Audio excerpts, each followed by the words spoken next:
Welcome to the AFR Saints channel, where we provide you daily content on your favorite team, the New Orleans Saints. Do us a favor and hit that subscribe button. Be sure to leave your comments below and smash that like button. Who dat? Saints win. They finished the season 9-8. Never a bad thing when you beat Atlanta, especially when you beat them the way you did. But the game did, of course, end in controversy with the Saints punching in a late touchdown. Arthur Smith not happy about it. Dennis Allen apologizing. Twitter melted because that's what Twitter does. And so we've talked about it a good bit today. I want to talk about that and the team in general, the season in general. Our buddy Jon Stinchcomb, former Saint great, who's always good enough to spend a couple of minutes with us here. Jon, we appreciate it, man. Happy New Year. How are you?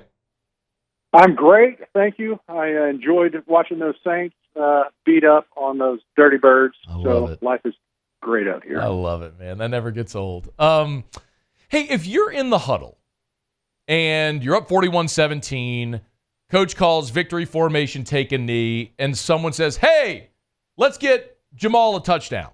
What do you say? Howdy. That's one of those plays where I don't mind scoring against the Falcons. I understand the rivalry better than most. And I don't take issue with trying to score and run the score up, those kind of things. What I don't like is the fashion in which it was done. To do that from victory formation, it lacks so many different levels of control and respect. And, you know, it breaks a lot of unspoken boundaries. I think it puts players in hazardous shape down the road. You know, next time you line up in victory formation, you know, what can you expect from the defense? And I just don't think that was the right look. So I would hope in those situations that you'd have better leadership. And if you want to punch it in, then there's better ways to do that than tricking them with a victory formation and doing it. Again, it's not the issue with the score, it's the fashion in which it was done. So apparently, reportedly, some of the Falcons players were asking the Saints players, "Hey, are y'all taking a knee?" And they didn't say anything. Does that change anything? Yeah.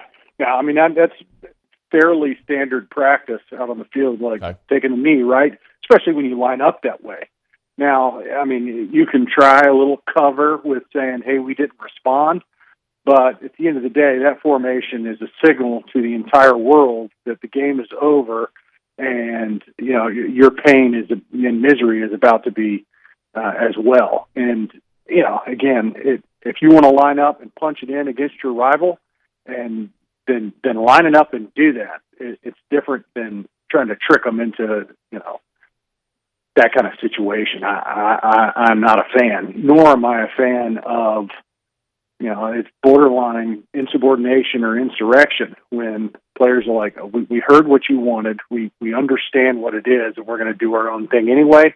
Not a good look. So that, I think, is the other gigantic question, right? Jon Stinchcomb is our guest. Just walk me through that, Jon. When you see Dennis Allen, Pete Carmichael call victory formation, the players on the field decide we're not doing that. I don't want to ask you a leading question, so let me just ask you, when you see that, what do you think?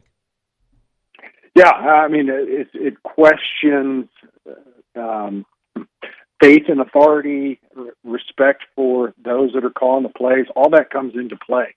And I guarantee that was not part of the mindset and going through the minds of the 11 guys out on the field at the time. It wasn't, let's take a deep dive and evaluate if we decide to get Jamal this opportunity, what other ramifications would that kind of decision make? What would that have? Nobody's going through that level of thought out on the field. And so there is a little piece of that of, maybe they were just focused on, Jamal, one of our brothers, we have an opportunity to get him a touchdown and coming off last year, and all those things that were said out of the locker room probably are very true. With that said, zero regard was held to the fact that that's not your place. And, you start bringing those things into question. I think it points to a much bigger concern for at least your decision makers in that huddle as to where the authority lies. Do you think that How do you think the organization views that, John? If you could take us like a peek behind the curtain. I'm sure there's some.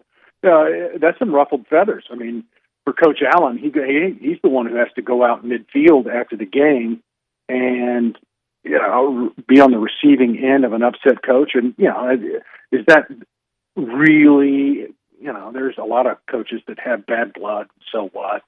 Arthur Smith gets fired a few hours later, and all those things. I understand that. I think the bigger issue is in-house, right? If we're going to be a team, we all have our roles. It's not going to be, if we're looking at this as we're one big body, we all have our roles, and you start questioning and taking the authority and the position that is not yours, then we have bigger issues. So I think that's probably where the discussion is more than anything today, and that, over there on Airline Drive of, hey, this isn't something that we can tolerate. There's space for creativity and players' input, and there's some variation in it. But at the end of the day, it needs to be. There is a chain of command, and when that gets breached, I would expect some reaction to it. I love the perspective. I mean, because you're giving us a perspective that we haven't ever played or been in a locker room can't get. So if you're a player, and then Dennis Allen goes into the post-game press conference and apologizes to Arthur Smith and says the players did it on their own and that's unacceptable, how then is Dennis Allen viewed by the players after that? Well, I mean, there's plenty of speculation. I'm not in that locker room, and as an outsider, you immediately question. Did they question his authority and all those things? And I don't know what the follow-up of that is. I don't know if there were team leaders that went to him and tried to placate the situation or planning to do that and say, hey, Coach, we have the highest level of respect for you and the decisions that you make. Here was a situation. We understand that it probably didn't get played out the way that you certainly would want, and there's better ways to go about it. And our rationale for trying to promote a brother and get him an opportunity was the perspective we're taking. But I don't know if those proactive steps have been taken in that locker room. I'll say this. I know the amount of leadership that has been in that locker room is one of the strengths. And you look at, specifically on the defense, some older heads with DeMario and Cam. You've got good leaders in that locker room. And I would think the same holds true for the offense.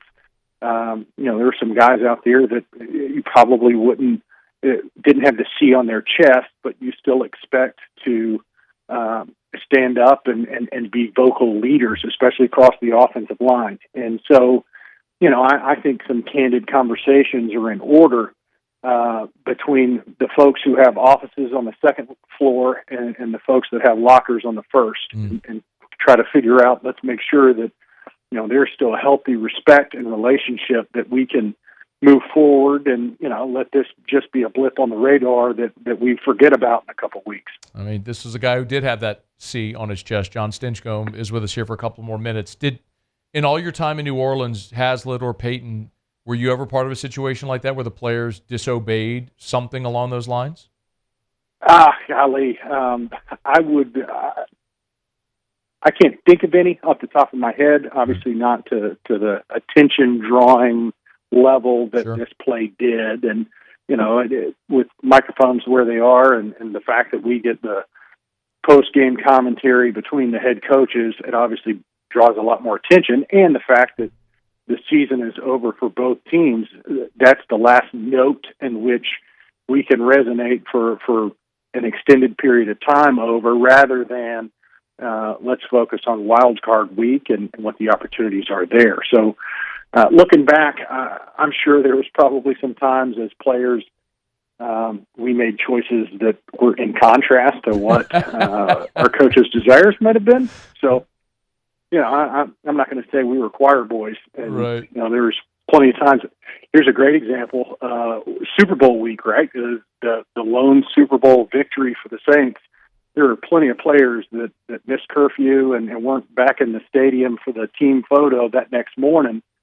And that certainly wasn't within the will and desire of the coaches. So there was quite the reckoning that we endured during that week, and I think it was a growing point for us. It was something that we were able to use to our advantage, and was probably a necessary evil, if you will. And so that would be my hope and desire for this team, is that they can use a situation like this where, not everybody's on the same page, but yet you can use it as a growing opportunity, if you will. John, before you go, Saints finished 9-8. It's Dennis Allen's first winning season as a head coach, but obviously this wasn't the expectation that this team had, especially against the schedule that they faced.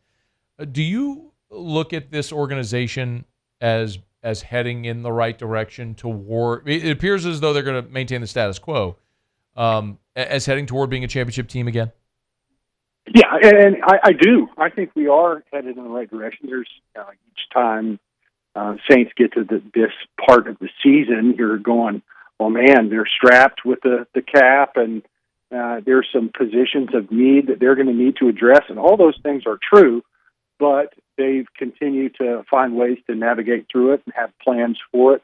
And this season is no different. I say this, of all the middling teams or the teams that were close but didn't make it into the playoffs, and even some that did, I think the Saints are better situated than most. And I do think that there's a lot to feel pretty positive about heading into that 24 season, just for core players and just identity of the organization. But there is work that needs to be done. I think we can all recognize there is a hump that the Saints need to clear. Having a winning record at the end of the season is a big deal, but that's not the goal for this organization. The goal is to win championships and go deep, if not all the way to become Super Bowl champions at the end of the year. That's the goal. And right now we're not hitting it. And so you have to look at that and say there are still decisions that need to be made to get us over that hump. He is former St. Jon Stinchcomb, Super Bowl champion. Great stuff as always, man. Thank you as always for the time. Appreciate you, Matt. Who dat? Hey, thanks so much for watching. Please leave your comments. I love to interact. And be sure to hit the red subscribe button below.